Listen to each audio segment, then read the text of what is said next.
Something that I found to be pretty consistent with a lot of Kendrick music, especially as an avid Kendrick listener, is that he doesn't shy away from a lot of tough topics, especially topics that affect him personally. He's very vulnerable within his music. I mean, look at some of the tracks on Damn, and look at some of the tracks. If not all the tracks on To Pimp a Butterfly or Good Kid, Mad City.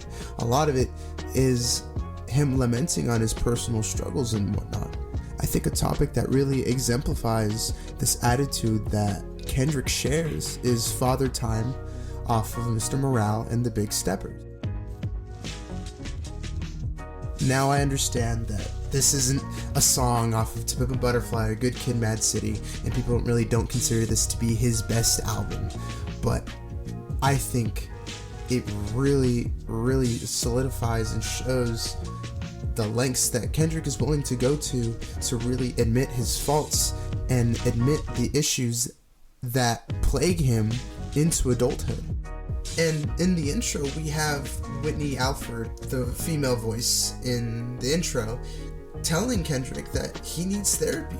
And Kendrick denies it, saying that he doesn't need it and that this tough persona that he puts on doesn't need help.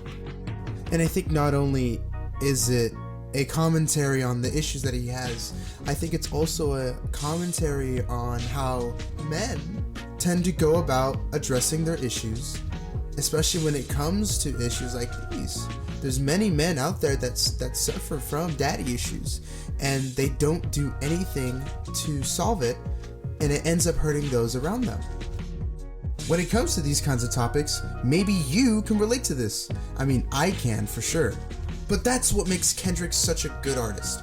He's able to make his content and music very relatable whilst also making it something that's memorable to listen to. Now, fair warning, I'm going to get a bit personal here. I myself didn't have the greatest relationship with my father.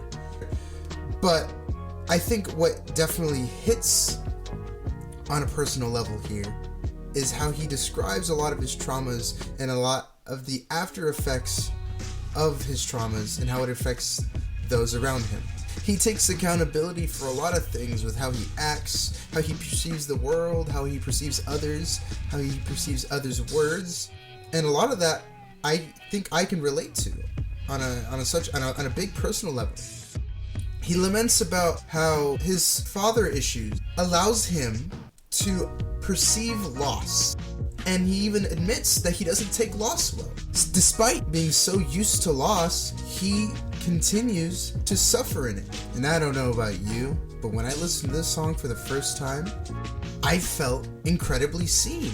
I understood what he was saying. I completely felt it. It was like he reached out and spoke to me directly.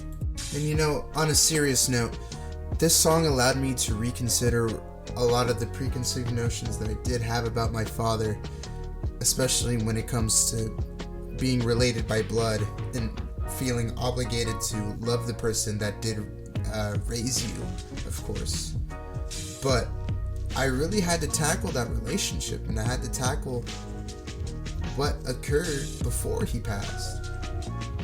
And I think that this song really helped me just dive deeper into it. And I know we're not talking about Damn, but this is also the reason as to why Damn is my favorite album.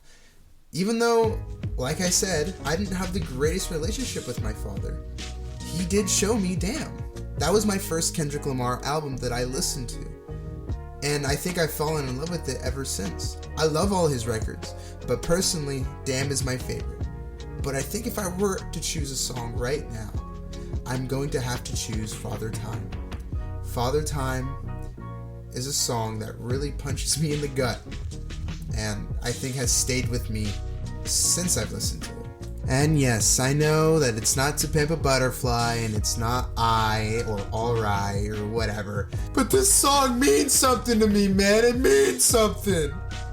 But what this song is really about, I feel, is not only about accountability for one's trauma, it is also about grief and about understanding the grief that you have over something that was never there. That is what Father Time is about.